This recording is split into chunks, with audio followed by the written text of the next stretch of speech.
Quero primeiramente agradecer o nosso irmão Lucas Kaique, a ele pelo convite. Recebi o convite ontem à noite e fiquei muito feliz. E sempre será um prazer voltar aqui a pregar, sempre será um prazer. Eu quero que os irmãos abram as Bíblias no capítulo 2 do livro de Efésios, no versículo 10.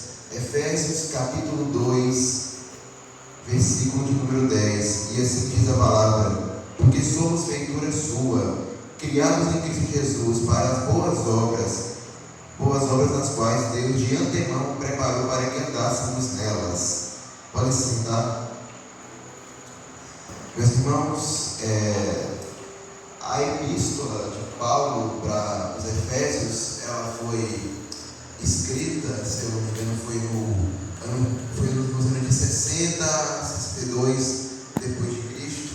Não tenho a data exata, mas especula-se que foi nesse período, nos anos de 60 a 62 depois da morte de Cristo, depois de Cristo. E Paulo escreveu essa epístola, mais especificamente essa parte, para dizer que nós somos alcançados pelas obras, mas que as obras são a confirmação da nossa salvação, porque quem é salvo praticará boas obras. Mas eu gostaria de focar na parte da mensagem do versículo 10, que diz que Deus, de antemão, antes mesmo de descer a gente do ventre da nossa mãe, Ele já preparou boas obras para nós, preparou o caminho para nós. E todos nós temos um chamado. Nós não estamos nesse mundo por um acaso, não somos obra do acaso, mas Deus nos trouxe aqui, nos fez vir aqui para cumprir a missão que Ele tem para cada um de nós. E muitas pessoas vão receber a sua missão, talvez já na infância, talvez mais adulta, talvez um pouco mais velho. E nós podemos pegar primeiramente o exemplo de Samuel. Samuel, ele recebeu o seu chamado, logo na sua infância, Nós também podemos voltar na história de Samuel. Sua mãe Ana prometeu que se ela ficasse grávida, ela entregaria um filho para o Senhor. E quando Samuel era jovem, certa noite, ele ouviu a voz de Deus, mas ele foi ao sacerdote Eli. E essa parte nos mostra que nem todos nós vamos reconhecer a voz de Deus logo de cara, talvez porque somos novos convertidos, talvez porque não nos aprofundamos muito, mas Deus pode estar chamando você, chamando a mim, chamando a qualquer um de nós, nesse momento, e nós não estamos, talvez não conseguindo ouvir o que Deus tem para nós. Isso aconteceu com Samuel. Ele demorou a ouvir o que Deus tinha a falar com ele. Deus chamou Samuel, e Samuel, ele não reconheceu a voz de Deus de imediato. Isso foi a terceira vez que ele foi ao sacerdote Eli. Ele falou que era Deus chamando Samuel e instruiu a Samuel que ele deveria responder ao Senhor ao ouvir o seu chamado e o compreender. Ele disse: quando o Senhor te chamar, diz: fala, Senhor, porque o teu servo te ouve. E nós, como cristãos, nós também temos que ter essa mesma postura que Samuel teve, estarmos atentos à voz do Senhor, estarmos atentos para quando o Senhor nos chamar, e quando Ele nos chamar, nós devemos responder: fala, Senhor, porque o teu servo te ouve. E todos nós temos um chamado. Alguns têm chamados mais complicados, outros chamados mais simples, mas todos com muita importância perante Deus. Por exemplo, o irmão Lucas Kaique, que é um jovem que está liderando Almares aqui no Planalto, esse foi o chamado dele. E muitas vezes não tem só um chamado, O irmão Kaique, Lucas Kaique, foi contemplado por 2 chamados. Primeiro, pode liderar a igreja, de liderar sua família quando se casou, e agora de ser pai, de criar o seu filho nos caminhos do Senhor, de ensinar. ao seu filho o caminho que ele deve seguir, como a Bíblia diz, né? Então, a gente vai receber vários chamados ao longo da vida, com um deles sendo o principal. Então, eu queria agora ir para a parte onde fala de Paulo, em Atos capítulo 9, porque Paulo ele tem uma das maiores histórias e exemplos de chamado. Paulo era perseguidor da igreja de Cristo, e de perseguidor ele passou a ser perseguido. Paulo foi um homem tão usado por Deus que ele escreveu metade do Novo Testamento. Ele foi um dos homens mais relevantes na história bíblica.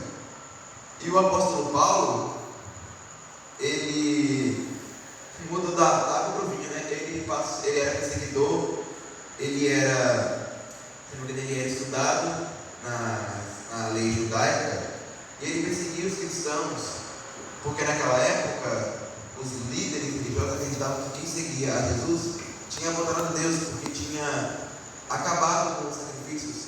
Vamos pegar o exemplo de Estevão. Estevão disse que Jesus era o maior sacrifício, muito melhor que os sacrifícios que eram oferecidos. E Paulo foi quem encorajou o povo ali presente a apedrejar a Estevão.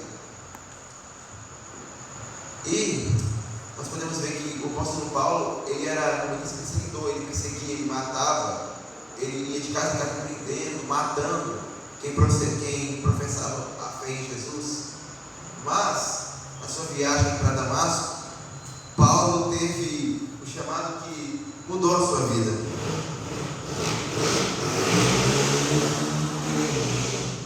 Glória a Deus, aleluia, Jesus. E o apóstolo Paulo, que veio para Damasco, foi chamado por Jesus. E Paulo passou por uma provação. Paulo perdeu a visão por alguns dias, 3, 4 dias. Paulo perdeu a visão por um tempo. Por quê? Porque Deus queria dar um sinal de que ele realmente tinha chamado Paulo. E ele falou com o profeta Ananias que fosse à casa de Paulo para que botasse as mãos nos olhos dele e ele voltasse a ver. E Ananias disse: Senhor, eu sei o mal, eu conheço o mal que esse homem tem feito aos seus servos. Mas o que Jesus responde? Vai, porque ele foi escolhido por mim. Então, o próprio Deus nos escolheu antes mesmo do nosso nascimento, como diz o Salmo 139. Tu me conheces, Senhor, antes de me descer no ventre de minha mãe, o Senhor me conhece. Então, Jesus dá a informação para Ananias que ele mesmo tinha escolhido Paulo para uma grande missão, que ia levar o nome dele adiante pelo mundo. E essa noite eu quero dizer para você que você também é escolhido. Você também tem uma missão, você também tem um propósito para ser nesse mundo. Nós não somos feitura do acaso, como a ciência costuma pregar. Nós estamos aqui com um propósito, porque o nosso Deus que nos criou é um Deus de propósito e um Deus de planos. E Deus tem um plano para cada um de vocês. Glória a Deus, aleluia. E muitas vezes, antes de Deus te dar o seu chamado, Ele vai colocar pessoas no seu caminho para te auxiliar. Eu digo isso como prova. Eu só desenvolvi esse amor por pregar a palavra de Deus pelo testemunho do meu avô que está aqui. O meu avô sempre foi um dos maiores evangelistas que eu já vi. O meu avô sempre teve sede, vontade de levar a palavra de Deus adiante. E eu convivi tanto com ele que eu peguei o mesmo amor que ele tem pela igreja, eu peguei, porque ele me ensinou isso desde cedo. Então, ele foi uma grande peça na minha vida, uma grande ferramenta que Deus usou para me encorajar, para colocar essa vontade em mim, para que essa vontade de levar a palavra de Deus estivesse em mim também. E muitas vezes, muitas pessoas vão passar na sua vida para te encorajar, muitas pessoas vão passar na sua vida para te ensinar alguma coisa que lá na frente você vai usar para a obra de Deus. Porque Deus tem um plano fechado, um plano maravilhoso na vida de cada um de nós.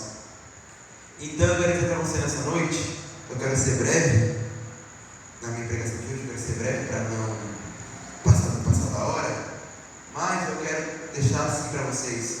Deus tem um plano para vocês. Vocês podem não estar vendo agora, mas Deus com certeza chamou vocês para um propósito. E muitos propósitos são pequenos, mas são de grande relevância para Deus. Você pregar para o seu vizinho, você praticar, né, as boas ações que são o que vai dizer se você é salvo ou não, porque nós não somos salvos pelas obras, somos salvos pela graça, mas as obras são a evidência máxima de que nós somos salvos. Porque Jesus disse: quem é salvo dará bons frutos, a árvore boa dará bons frutos. E muitas boas ações que nós podemos praticar, nós acabamos não praticando, como pregar para o nosso vizinho. Muitas pessoas querem pregar tipo na África e em outros países, mas não querem pregar para o vizinho que está do seu lado. Então, eu quero dizer para você assim: faça o máximo de boas ações que você puder, porque elas servirão de testemunho para você, servirão para que muitas pessoas venham a louvar a Deus através de você. Porque Jesus disse: a luz que é em vocês deixa que brilhe, para que as pessoas do mundo vejam suas boas obras e glorifiquem a nosso Pai que está no céu. E Jesus disse: eu cedo venho com o meu galardão para retribuir a cada um pelas suas obras, para retribuir a cada um pelo que fez. Então, o plano de Deus é infinitamente maior do que nós podemos pensar. Deus se reservou um chamado para você. Deus reservou um caminho para você. E Deus tem algo especial na sua vida, que pode já ter se realizado ou ainda não. Então, eu quero deixar como reflexão: busque mais a Deus, esteja mais atento à voz de Deus, para que você receba esse chamado e que você possa prestar um bom trabalho para o reino de Deus. Amém? Aleluia. Eu quero agradecer a oportunidade nesse momento.